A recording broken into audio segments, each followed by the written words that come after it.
Brazil आणि नॉर्वेच्या सामन्यामध्ये आज शेवटची शिट्टी वाजली. स्कोरबोर्डवरती ब्राझीलचा पराभव ठळकपणे झळकत होता आणि त्या क्षणी संपूर्ण स्टेडियमचा गोंगाट जणू एका क्षणात शांत झाला.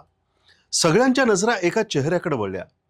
नेमारच्या डोळ्यातून घळाघळा अश्रू वाहत होते. हे अश्रू फक्त पराभवाचे नव्हते, तर बालपणापासून उराशी बाळगलेल्या विश्वचषकाचं स्वप्न होतं. पिवळ्या जर्सीसाठी झिजलेल्या प्रत्येक घामाचं होतं. अपूर्ण राहिलेल्या एका महान प्रवासाचं होतं. त्या क्षणी फक्त नेमारच रडत नव्हता, त्याच्यासोबत ब्राझील रडत होता, त्याच्यासोबत अवघं विश्व रडत होतं आणि त्याच्यासोबत त्याला देवासारखे मानणारं करोडो चाहते देखील रडत होते. ब्राझीलची पिवळी जर्सी, मैदानावरचा बेधडक ड्रिबल, प्रतिस्पर्ध्यांना एका क्षणात चकवणारे पाय आणि गोल झाल्यानंतर लहान मुलासारखा आनंद साजरा करणारा नेमारचा चेहरा. आता हे चित्र इतिहासाच्या पानावर जाऊन बसलं.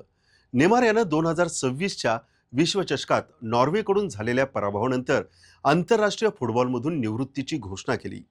सामना संपल्यानंतर त्याचे शब्द होते, मी प्रयत्न केला, खूप प्रयत्न केला, पण आता इथंच थांबतो. त्या काही शब्दात एका महान प्रवासाचा शेवट दडला होता. 2009 मध्ये सॅन्टोस FC मधून जगासमोर आलेला हा तरुण काही वर्षातच ब्राझीलच्या फुटबॉलचा चेहरा बनला.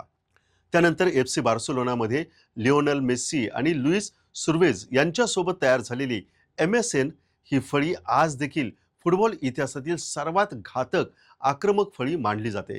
त्यानंतर पॅरिस सेंट जर्मन FC आणि पुन्हा आपल्या लाडक्या सॅन्टोसमध्ये परतत त्याने आपल्या कारकिर्दीला भावनिक पूर्णविराम दिला.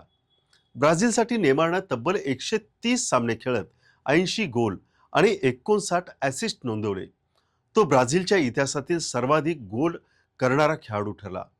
4 विश्वचषकात गोल करण्याचा पराक्रम करत त्याने महान फुटबॉलपटू पेले यांच्या बरोबरीनं पोहोचला. पण नेमारची कहाणी केवळ आकडेवारीची नाही, तर ती अपूर्ण स्वप्नांची आहे.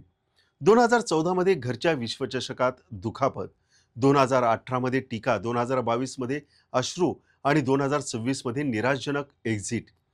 तरीही त्याच्या प्रतिभेवर जगानं कधीच प्रश्नचिन्ह लावले नाहीत. होय, त्याच्या कारकिर्दीवरती दुखापती, वाद आणि कधीकधी अतिरेकी नाट्यमय शैलीची टीका झाली. पण जेव्हा चेंडू त्याच्या पायाशी असायचा ना, तेव्हा लाखो चाहत्यांच्या डोळ्यात आशा जागायची. फुटबॉल हा केवळ खेळ नाही, तर कलेचं नाव आहे हे नेमारनं सिद्ध केलं. आज तो निवृत्त झाला असेल, पण ब्राझीलच्या फुटबॉलमध्ये जोगा बोनितो जी ही शेवटची झलक जगानं पाहिली, ती नेमारच्या पायातूनच. काही खेळाडू ट्रॉफी जिंकून महान होतात, तर काही आपल्या जादुई खेळामुळं लोकांच्या हृदयात कायमचे घर करतात. नेमार हा दुसऱ्या प्रकारातील महान खेळाडू होता आणि तो राहिली. आणि म्हणूनच संपूर्ण फुटबॉल वेडे नेमारला म्हणतात, थँक्यू नेमार.